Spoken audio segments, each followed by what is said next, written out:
अस्सलाम वालेकुम।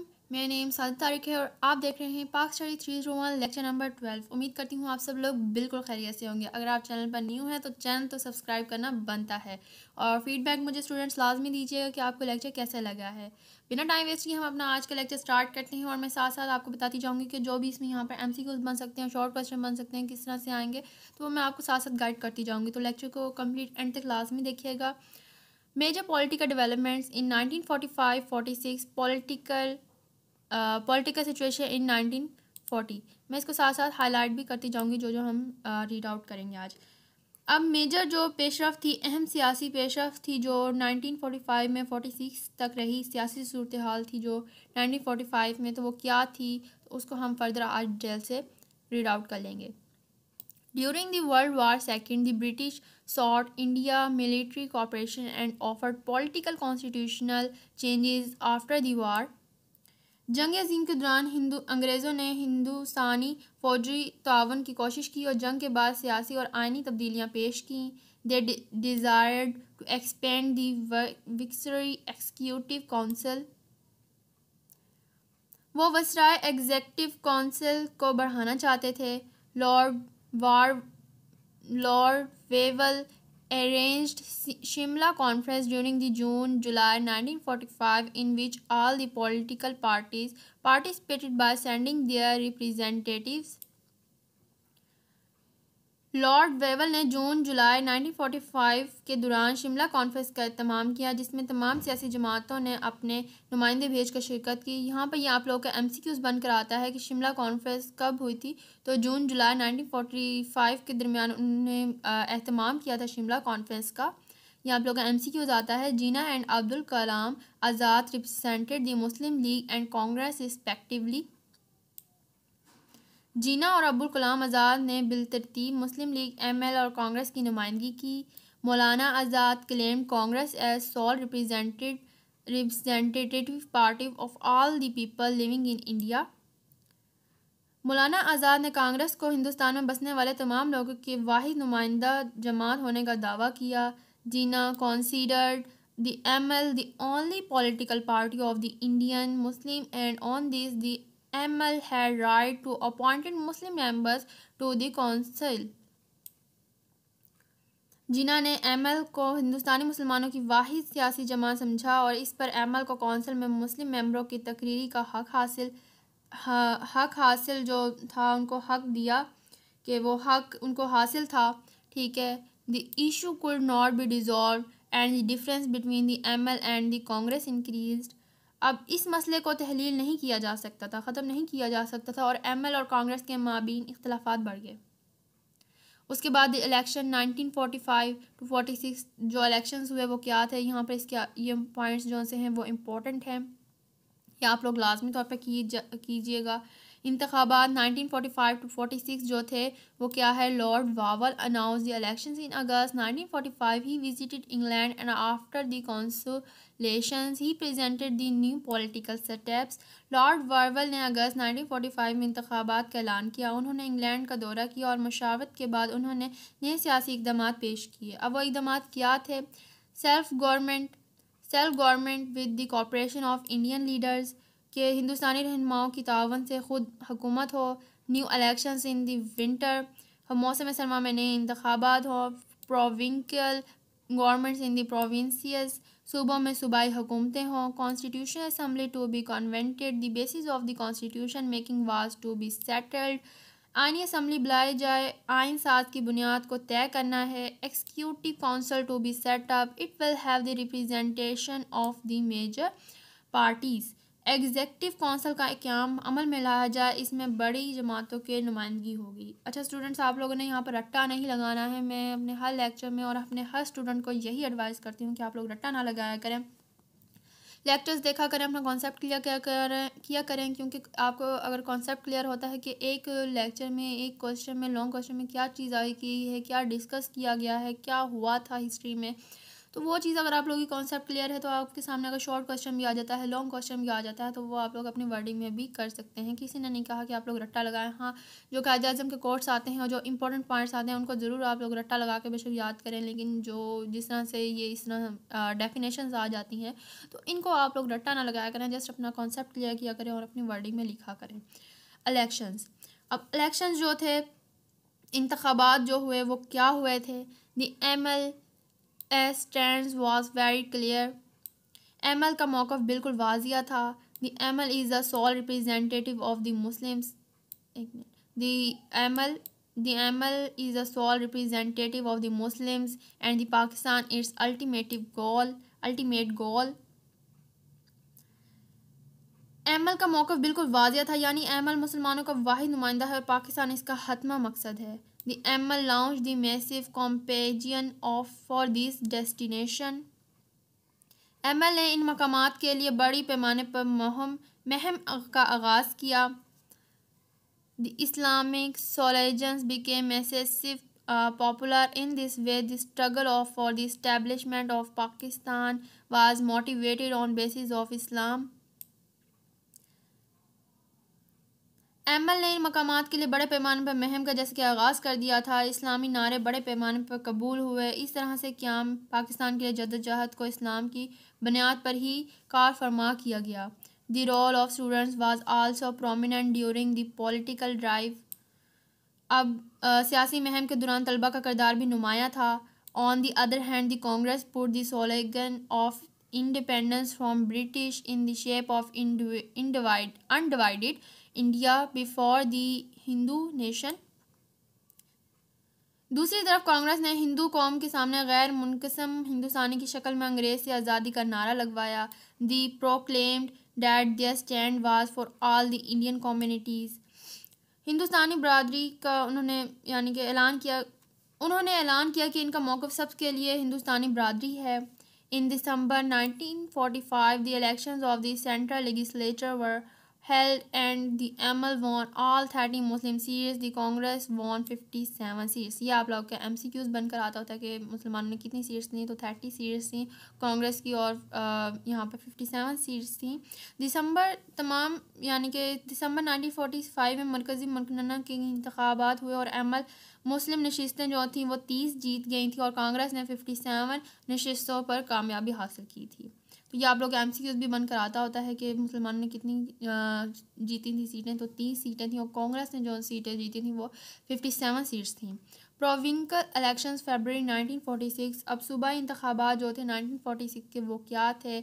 इन provincial elections the ML won most of this Muslim seats. अब सूबाई इंतखाबात में ML ने ज़्यादातर मुस्लिम नशिस्तों पर कामयाबी की। ये आप लोग के पॉइंट्स बहुत ज़्यादा इंपॉर्टेंट हैं, ये आप लोग के शॉर्ट क्वेश्चन में बनकर आ जाता है, MCQs में बहुत ज़्यादा बनकर आते हैं कि ये क्या थे। तो यहाँ पर मैं इसका कलर भी चेंज कर दूँगी ताकि आप लोग को याद रहे। अब पंजाब जो था 79 आउट ऑफ 86 मुस्लिम सीट्स थी, मुस्लिम नशिस्तों में से 86 नशिस्तें थीं, ठीक है। बंगाल में 113 आउट ऑफ 119 मुस्लिम सीट्स थी, मुस्लिम नशिस्तों में से 113 सीटें जो थी वो बंगाल की थी। Sindh 28 out of 35 Muslim seats थी। NWFP जो था, ठीक है, सूबा सरहद, तो उन्होंने 17 आउट ऑफ 38 मुस्लिम सीट्स थी। तो ये सीट्स जो हैं आप लोग के MCQs बनकर आते हैं कि कौन सी सीट किस तरह से थी, तो यहाँ पर आप लोगों ने लाजमी तौर पर याद कर लेना है। और the ML also showed as impressive performance in the Muslim minority provinces. ML ने मुस्लिम अक़लियती सूबों में भी मुतासरिकुन कारकर्दगी का मुज़ाहरा किया। The ML formed its ministry in Sindh, खुदाई खिदमतगार Dr. Khan in WFP coalition government by ML in Bengal and unions 20 class and the Congress in Punjab Khizar Hayat Tiwana. ML ने मुस्लिम अक़लियती सूबों में भी मुतासरिकुन कारकर्दगी का मुज़ाहरा किया था, ठीक है। ML ने सिंध में अपनी वज़ारत सूबा सरहद में खुदाई खिदमतगार डॉक्टर ख़ान, बंगाल में ML की मखलूत खिदमत और पंजाब में यूनियन के 20 अकालियों और कांग्रेस खिज़र हयात टिवाना की तश्कील की। द कैबिनेट मिशन मार्च 1946 काबीना मिशन जो था मार्च 1940 वो क्या था? The British Labour government sent a mission for formulate some acceptable constitutional settlement. बरतानवी लेबर हुकूमत ने कुछ काबिल कबूल आइनी तस्फिया तश्कील देने के लिए एक मिशन भेजा।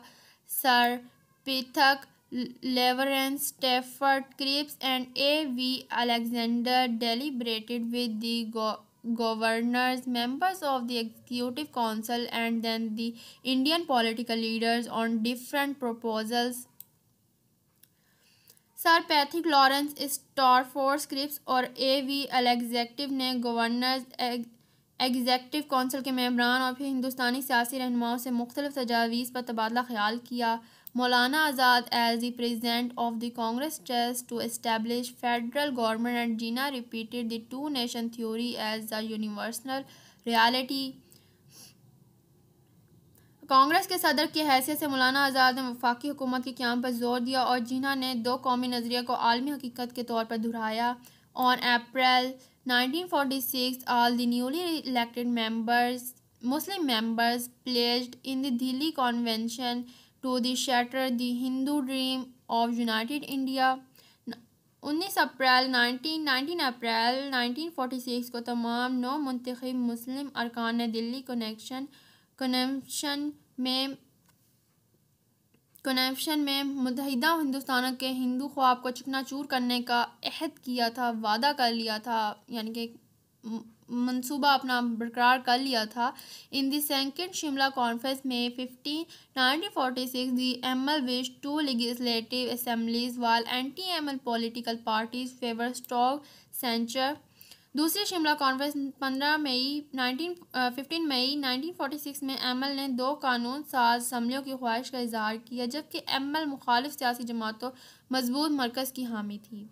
Recommendation of the cabinet mission में 1946 काबीना मिशन की सिफारिशात में 1946 की क्या थी? तो यहाँ पे ये पॉइंट्स जो से हैं ये इंपॉर्टेंट हैं, ये पॉइंट्स आप लोगों ने लाजमी तौर पर रीड आउट कर लेने हैं और इनको तैयार भी करना है। Indian union comparison British India and princely states. हिंदुस्तानी यूनियन जिसमें बरतानवी हिंदुस्तान और रियासतें शामिल हैं, ठीक है। Centre to deal with foreign affairs, defence, communication, taxation. ख्वाजा अमूर दफ़ा मवासलात टैक्स लगाने से निपटने का मरकज़। Rest of the subjects with province. ख्वाजा अमूर यहाँ पर बाकी मज़ामीन सूबों के साथ होंगे। There will be a legislature and executive comprising the representatives of the province and states।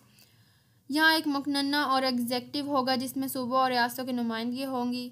No legislation on communal affairs if the majority of the two communities are not present and voting in favor। अगर दोनों बरादरियों की अक्सरियत मौजूद ना हो और इसकी हक में वोट डालें तो इज्तिमाई अमूर के बारे में कोई कानून साजी नहीं की जाएगी। Provinces will be divided into 3 groups. सूबों को 3 ग्रुपों में ग्रोहों में तकसीम किया जाएगा। हिंदू, अब 3 ग्रोह कौन से थे? वो ये 3 ग्रोह थे। Hindu majority province, example UP, CB, Madras, Mumbai, Bihar, Orissa. Hindu अक्सरती सूबों जैसे यूपी, सीपी, मद्रास, मुंबई, बिहार, उड़ीसा में किया जाएगा। अच्छा, बी में Muslim majority province NW example Punjab, NWFE Balochistan and Sindh, ठीक है। उसके बाद सूबा सरहद में मुस्लिम अक्सरती सूबों जैसे पंजाब, सूबा सरहद, बलोचिस्तान, सिंध और सी में इन्होंने जो रखा था बंगाल और असम रखा था। Each group could decided what to do be managed jointly and what should be managed by provinces themselves. They could decided if the group desired to the frame constitution। Her group फैसला कर सकता है कि मुश्तरका तौर पर क्या इंतज़ाम किया जाए और ख़ुद सूबों के ज़रिए क्या इंतज़ाम किया जाए। वो फैसला कर सकते हैं कि आया ये ग्रुप आइन साजी का ख्वाह है। After 10 years, a province by a vote of its legislature could ask for review of relationship with the union. It implied that a group or province could acquire the Indian Union। 10 साल के बाद इस मकनना का एक vote से एक सूबा union के साथ ताल्लुकात का जायज़ा लेने के लिए पूछ सकते हैं। इसका मतलब यह निकला कि कोई ग्रोह या सूबा हिंदुस्तानी यूनियन छोड़ सकता है। CA to be elected by elected members of the provincial assemblies. Seats to be divided in three categories: general, Muslim and Sikh, on the basis of the population in provinces. नशिस्तें होना CA सूबाई असम्बलियों के मुंतखब मेंबरों के ज़रिए मुंतखब होने वाला सूबों में आबाद की बुनियाद पर जनरल, मुस्लिम और सिख को 3 इकसाम में तकसीम किया गया है। सेपरेट इलेक्टोरेट किया गया, ठीक है, कि लहदा वोटर्स दिया गया। Interim government to be set up, अबूरी हुकूमत की जाएगी। अच्छा, ये पॉइंट्स आप लोग के इंपॉर्टेंट थे, तो ये आप लोगों ने लाजमी करने हैं। रिकमेंडेशन जो था of the cabinet mission by 1946, ये आप लोग का शॉर्ट क्वेश्चन बनकर आ जाता होता है अक्सर। तो मुस्लिम लीग रिएक्शन, अब मुस्लिम लीग का जो रद्द अमल था वो क्या था? The Muslim League retreated its demand for Pakistan. Muslim League ने पाकिस्तान के मुतालबे का अदा किया। It accepted the plan for 2 reasons: basis and foundation of Pakistan was in the compulsory grouping and the right to ask for the review. इसने 2 वजूहात की बना पर इस मंसूबे को कबूल किया। पाकिस्तान की बुनियाद और बुनियाद लाजमी ग्रुप बंदी में थी और इस पर नज़रसानी के लिए मुतालबा करने का हक था। अब कांग्रेस रिएक्शन, अब कांग्रेस का रद्द अमल क्या हुआ? Congress reaction, Congress was the critical of groupings and right to ask for review for constitutional relationship. Congress group बंदी और आइनी ताल्लुकात पर नज़रसानी के मुतालबे के हक़ पर तनकीद थी। It agreed to contest election for the CA but declined to be bound by the proposal of this cabinet plan. The nonsensical stand of the Congress was that they were free to make any change in the proposal. Definitely the ML was alarmed by the Congress intentions. इसने CA के लिए इंतखाबात लड़ने पर इत्तफाक किया, लेकिन काबीना के मंसूबे की तजावीज़ के पाबंद होने से इनकार कर दिया। कांग्रेस का गैर मुनसबत मौक़िफ़ यह था कि वह तजवीज़ में कोई तब्दीली करने के लिए आज़ाद हैं। यकीनी तौर पर ML कांग्रेस के इरादों से घबरा गया था। इंटर्म गवर्नमेंट, अब जो अबूरी हुकूमत थी उसने क्या कहा? Representation in the interim government became the controversial on the question of who nominated the Muslim representative. अबूरी हुकूमत में नुमाइंदगी और इस सवाल पर मतनाज़िया हो गई कि मुसलमानों का नुमाइंदा कौन नामज़द करेगा। To put pressure on the government, the Congress refused to join the interim government and the British postponed it. हुकूमत पर दबाव डालने के लिए कांग्रेस ने अबूरी हुकूमत में शामिल होने से इनकार कर दिया। अंग्रेज़ों ने इसको मुलतवी कर दिया। The ML was disappointed by the British behavior and decided to review its acceptance of the cabinet mission plan.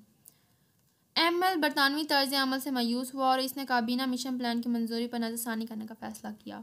अब डायरेक्ट एक्शन डे अगस्त 1946, तो यहाँ पर अब क्या हुआ था?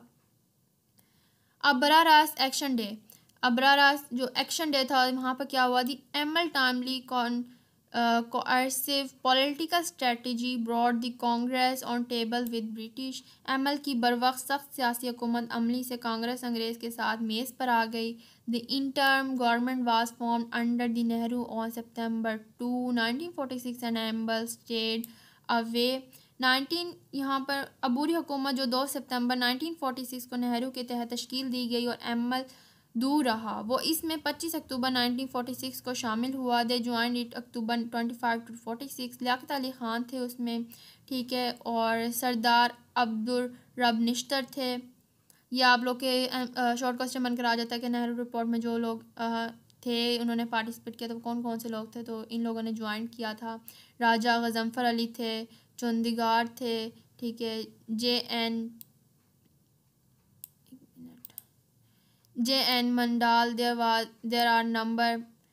were a number of problems of smooth functioning of the interim government due to the Muslim-Hindu differences. मुस्लिम हिंदू इख्तिलाफात की वजह से अबूरी हुकूमत के हमवार तरीके से चलाने के मुतअद्दिद मसाइल थे। और उसके बाद कॉन्स्टिट्यूशन आइन साज असम्बली में क्या हुआ, CA constitution assembly was elected by the provincial assembly in July 1946। जो सीए के दस्तूर साज असम्बली का इंतखाबात हुआ, एमएल ने सीए जुलाई 1946 में सूबाई असम्बलियों के ज़रिए हुआ था। ML won all Muslim seats except five while the Congress won all general seats except the 9. The first session was held on December 1946 and ML boycotted it because the Congress wanted to frame its constitution for United India. The ML demanded two constitutional assemblies and showed its firmness on demand for Pakistan. By end of 1946, it had become clear that a constitution for United India could not be forced. The cabinet mission plan offered up a possibility of a lost federation with the option to a Muslim separate after 10 years. अब यहाँ पर क्या हुआ कि कामयाबी हासिल उन्होंने मुस्लिम नशस्तों पर कामयाबी जो हासिल की, जबकि कांग्रेस ने 9 के अलावा तमाम आम नशस्तों पर कामयाबी हासिल की। पहला इजलास 9 दिसंबर 1946 को हुआ था और एमएल ने इसका बायकॉट किया था क्योंकि कांग्रेस मुत्तहिद हिंदुस्तान के लिए आइन तश्कील देना चाहता था। एमएल ने 2 हल्का असम्बलियों का मुतालबा किया और पाकिस्तान के मुतालबा पर अपनी सख्ती का मुजाहरा कर दिया था। 1946 में के आखिर तक ये वाजिया हो गया था कि मुत्तहिदा हिंदुस्तान के लिए आइन पर मजबूर नहीं किया जा सकता है। काबीना मिशन प्लान ने एक ढीले वफाक का इम्कान पेश किया जिसके साथ ही मुसलमानों को 10 साल बाद अलग होने का ऑप्शन मिल सकेगा। यहाँ पर हमारा लेक्चर कंप्लीट होता है। तो स्टूडेंट्स, आप लोग को रट्टा लगाने की ज़रूरत नहीं है, अपनी वर्डिंग्स में ज़्यादा से ज़्यादा लिखें, ठीक है। कॉन्सेप्ट क्लियर किया करें और लेक्चर देखने के बाद आप लोग ज़रूर लाजमी तौर पर हैंड आउट्स को रीड आउट किया करें और अपनी वर्डिंग में आप लोग लेक्चर को लिखा करें। उम्मीद करती हूँ आपको लेक्चर समझ आया होगा और आपको क्लियर हुआ होगा कि इस पूरे क्वेश्चन में क्या बात वाज़े की गई है उन्होंने। तो अगर लेक्चर अच्छा लगा हो फीडबैक लाजमी दीजिएगा और चैनल पर न्यू है तो चैनल को सब्सक्राइब लाजमी तौर पे कीजिएगा और प्ले लिस्ट लाजमी विजिट किया करें आप लोग, क्योंकि मैंने बहुत सारे लेक्चर्स और भी बनाए हुए हैं और इन्फॉर्मेटिव आपको लगेगा, आप लोग के लिए बेनिफिट होगा मेरा चैनल। तो अपना बहुत सारा ख्याल रखिएगा। मिलते हैं नेक्स्ट लेक्चर में। वस्सलाम, अल्लाह हाफ़िज़।